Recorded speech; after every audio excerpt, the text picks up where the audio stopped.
I pointed out to her. So for non-experts, what was new in what she was saying?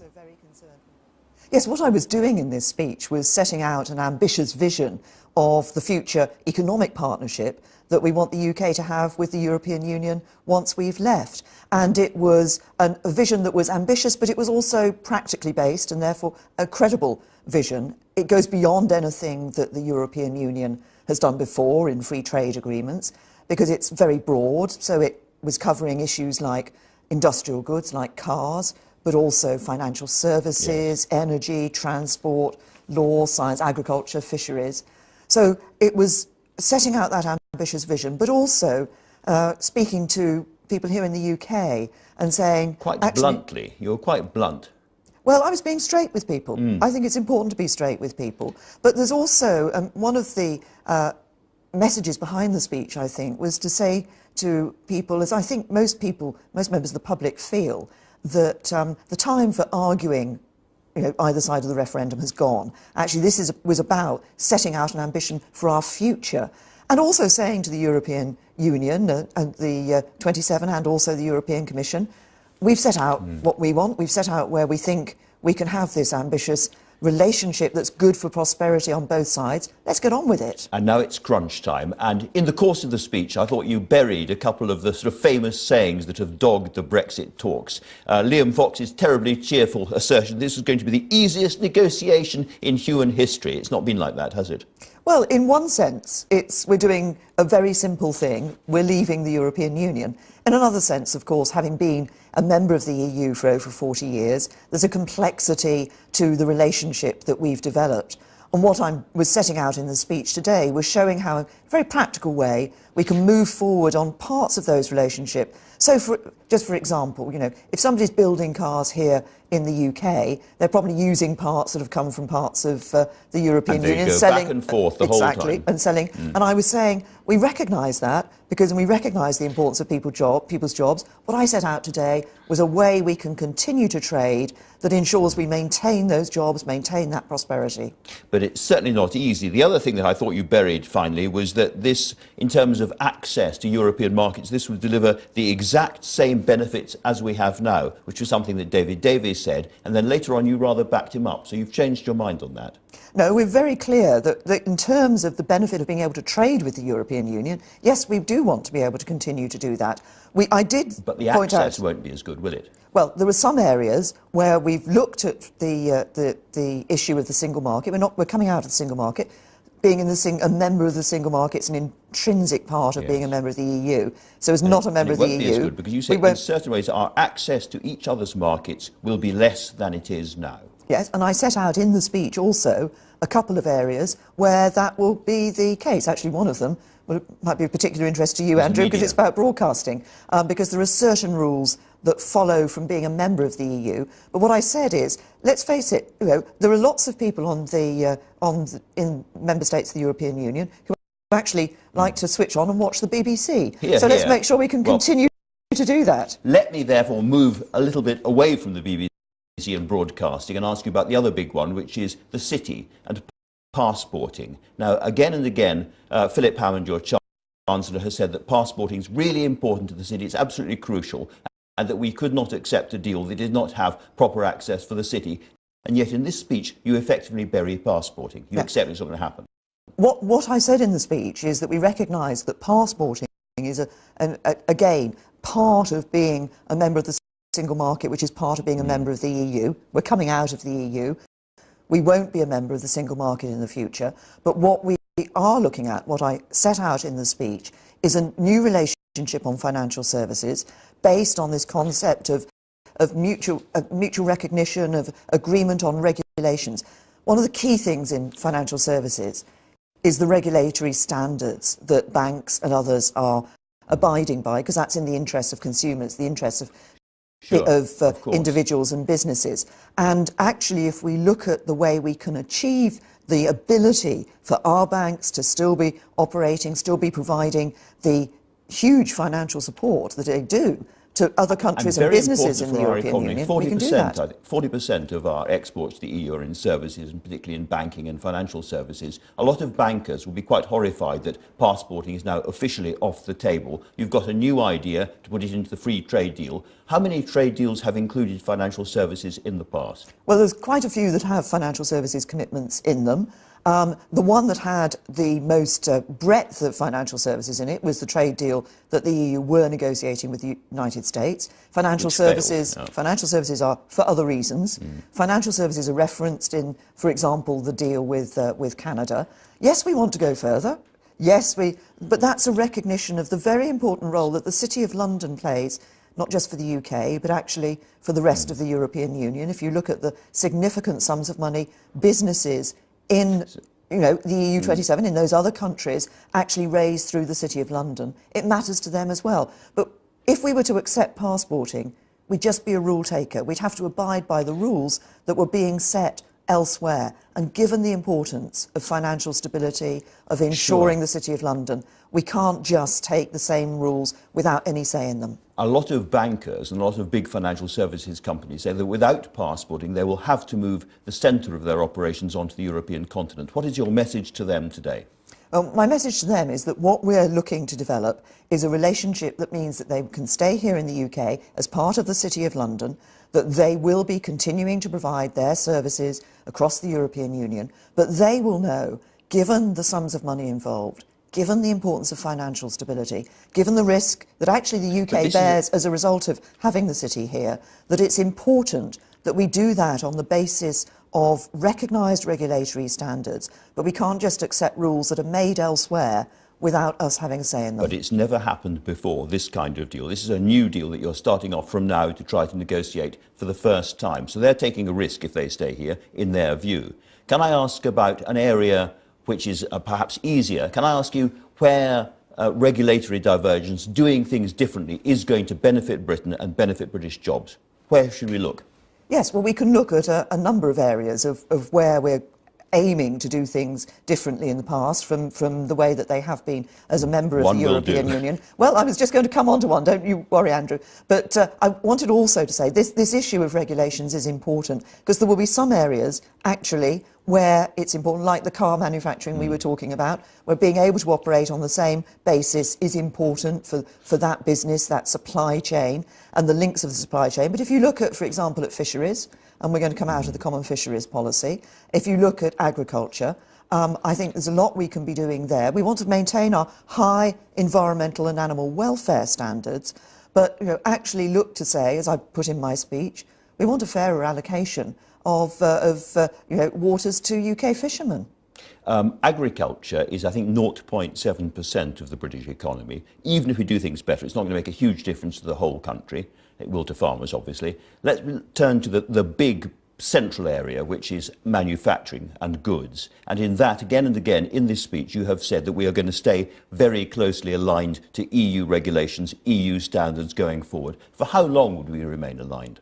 Well, decisions will be for Parliament to take because people voted for the UK to take back control of its own laws, and so they will be for Parliament. But what I said in the speech is, and I think this is why I described the speech as being practically based, what I said in the speech is if you look at industrial goods, if you look at manufacturing, there are many links that have been made, these supply chains across the UK and other countries in Europe. And what's important is that if you're making a car, for example, you want to know that you're making it at a standard that you can sell in the UK and into the European Union. So there will be areas where maintaining those standards. Now, we might do it sometimes do it in a different way from the EU. Sometimes it might be exactly the same. Sometimes we'll achieve the same outcome, but do it in a different way. Isn't this the centre of the problem, however, that you've got, which is that you want to stay aligned in all these regulatory areas, and you say we're not going to have a race to the bottom, we're going to do things at least as well as we do them now, and in the same way that you do them. And presumably in the future, if they change their rules, we will change our rules accordingly in order to keep that market access. No. But you can't bind your successors. No, but crucially, Parliament will be able to take decisions about the rules that are set. And so in the circumstances in which, say, the EU changed a particular rule, there'd be a decision for us to take. Did we accept it in the future or not? But if we didn't accept it, there'd be an arbitration mechanism, an independent arbitration mechanism. So people would look at it and say, actually, you know what, if the UK doesn't accept that, does it make any difference to the trading relationship? And they might say, no, it doesn't, so there's no consequence. They might say, yes, it does, and so there would be a consequence. So you're and saying that would be determined. We might lose market access. The more we diverge, the more market access we might lose in the future. There'd be a decision to be taken, but the point is, it would be here in the UK that Parliament, if you like, the UK people through Parliament will be taking a decision and balancing the interests there between keeping the same rule or changing for the future. And, you know, as we look at markets around the world, what we want to do is to ensure that, yes, we're able to trade well with the European Union, but we can also trade well with countries around the rest of the world. If you look at some of the big markets elsewhere, this is very important. If you're somebody like James Dyson, a very keen Brexiteer, a great British entrepreneur and inventor, he's had lots and lots of trouble with EU rules on the energy use of vacuum cleaners. He thought that Brexit was going to let him leap free of all of this, off with the manacles. But your vision seems to be absolutely not that. We will stay closely aligned to those rules. A lot of manufacturers, a lot of pro-Brexit people are going to be very disappointed. No, there's a lot of areas in manufacturing where people are actively saying to us that they want to maintain the same standards. But what we're doing by coming out of the European Union is giving us the choice. So there will be some areas in any trade agreement when two countries or when the EU with another country is setting down to say these are the terms on which we're going to trade with each other, sell products to each other, they agree certain rules that they're going to operate on. So there will be commitments made, probably in areas like fair competition. We believe in fair competition. Want to make sure competition for our businesses in Europe is going to be fair in the future. But then we also look at other issues and say, where does it just make sense? Where does it make sense for our businesses, for European businesses, for people and their jobs to keep those same standards? Where does it make, where is it right for us to say, actually, we'll have the same outcome in standards, but we might get at it in a different way, achieve it in a different way? And where actually do we think, no, we should diverge, that we should have a difference? This may be getting complicated for people watching, so let me try and sum up where I think we are. There are some areas where we will lose some access, and we've talked about passporting. There are other areas where you think diverging is going to be very, very good for Britain, and you've cited fisheries and farming. And there's other areas where we will stay quite closely aligned, manufacturing and cars in particular, you've mentioned. So those are, as it were, three different areas. That is why the EU talks about cherry picking. No, well, first of all, if I can just on the sort of three areas, actually, it's we would look inside each of those areas as to what is right for the future. And on financial services, we are looking to ensure that we get that good trade arrangement, but just doing it in a different way. This is what is important. That's with the ambition that I was setting out today. But as regards this reference you've made to cherry picking, you gave a very vigorous defence of cherry picking in your speech. You said yes to cherry picking, lots of cherries, cherries all over the place. What I said was, if you look at what Europe does today, if you look at the European Union today, it has different trade agreements with different countries around the world. Each of those is different. And so if you say that looking at what suits your particular economies and putting that into a trade agreement is cherry-picking, then they're cherry-picking in every trade agreement they put forward. But on this particular issue, I mean, they may be bluffing, but at the moment they sound absolutely steely, absolutely unyielding. You know, all the Barnier and Tusk and other quotes. But forgetting them, I mean, John Major himself has said the chances of getting this kind of deal, the cherry-picking kind of deal, is somewhere between 0 and zilch. Yeah. This is an ambitious deal. But what I've put forward is credible because it's based in practicality. But it also recognises what the European Union themselves said, the EU27 themselves said at the beginning of this process when they set guidelines, because they talked about an ambitious and wide-ranging relationship for the future.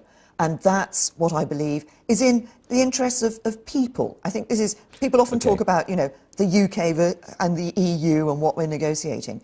What lies underneath this is people and their futures. And that's what I was setting out in my speech. An ambitious, credible vision that is also a vision for Britain once we've left the European Union, because Brexit isn't just an end in itself. Actually, it's about the sort of country we're going to be in the future. There's been a lot of controversy about the border issue in Ireland. During the referendum campaign, you said if you pulled out of the EU and came out of free movement, then how could you have a situation where there was an open border with a country that was in the EU and had access to free movement? How does your speech help solve that? Well, it sets out some ways, particularly on the issue of of customs across the border, in which we can resolve that. And I'm pleased to say that the Taoiseach, when I met him recently, has agreed that the UK and Irish governments and the Commission can sit down and look in more detail at the proposals that we've put forward. What I also set out in my speech, what you've been talking about on regulatory standards, is also another important element of that issue of the movement of trade across borders.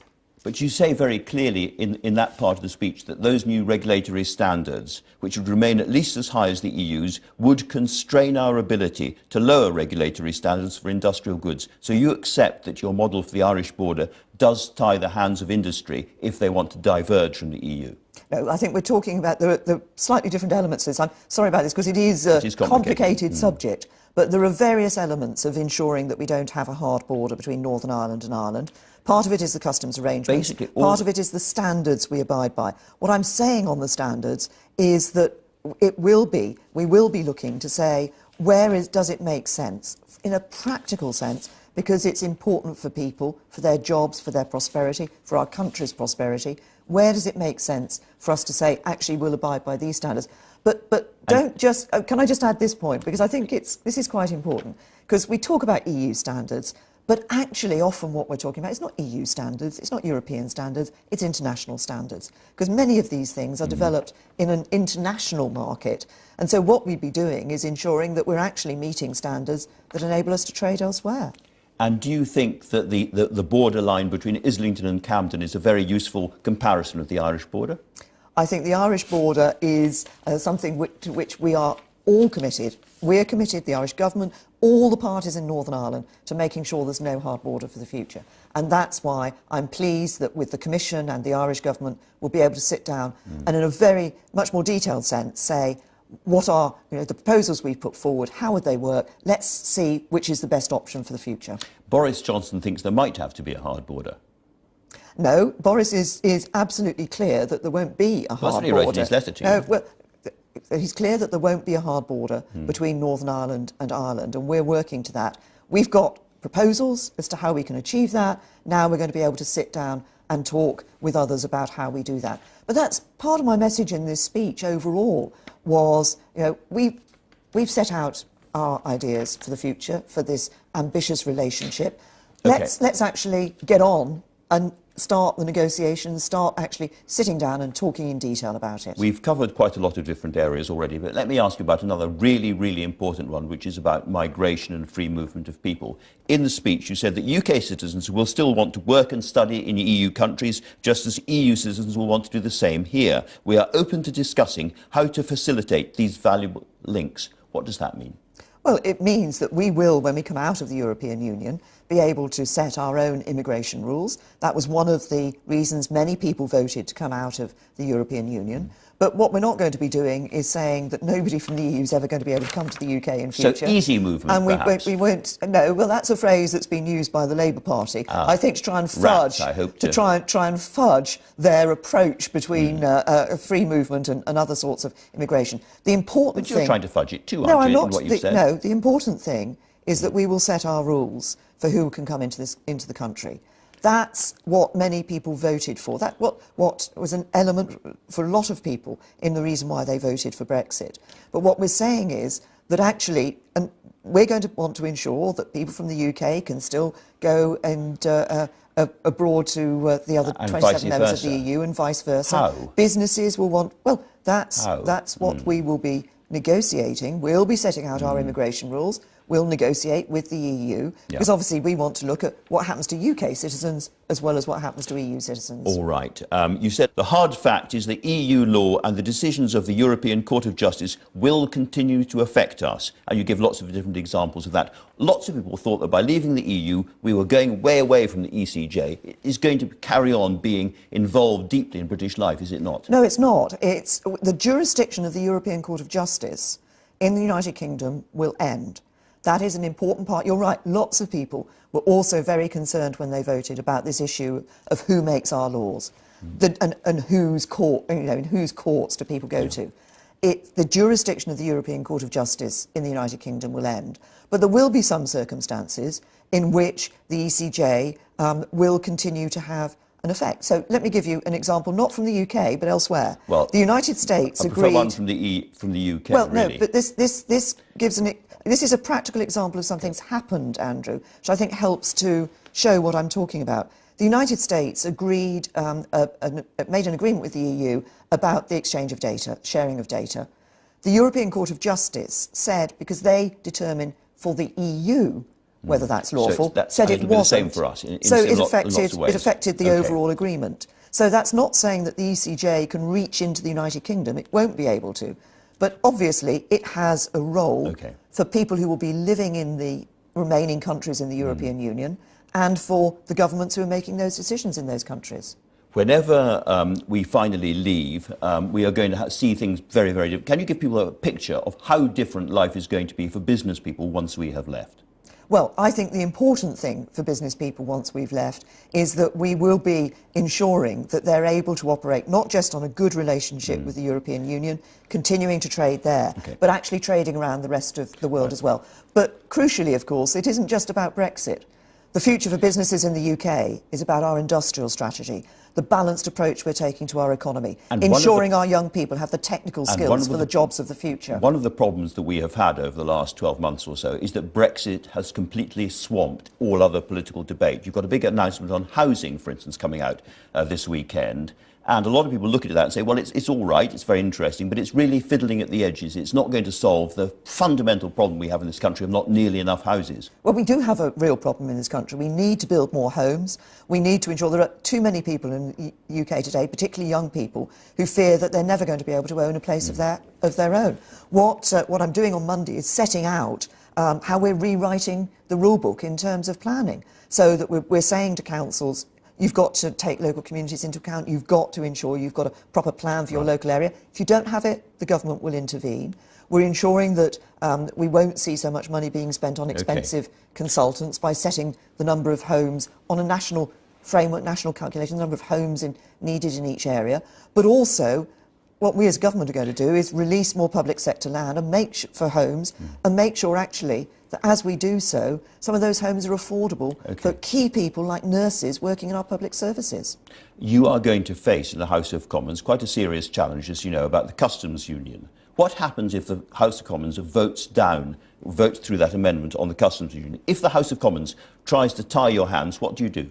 Well, first of all, obviously we'll be having a discussion with members in the House of Commons, because what I've set out today in terms of a future customs arrangement with the EU, I think is what most people actually want to see. Because what I think is of concern for a lot of people is making sure we have that trade across the border that is as frictionless as possible. I've put forward proposals in a customs arrangement that I believe will actually... They're determined to vote you down. Is this an attitude of a motion of confidence as far as you're concerned? If they vote you down, you couldn't stay as Prime Minister, could you? What we're doing in looking at the customs issue as we go through these various bills are going through Parliament is saying what's the right customs arrangement for the United Kingdom to have with the EU in future that ensures that we can have tariff-free and as frictionless trade as possible across the border.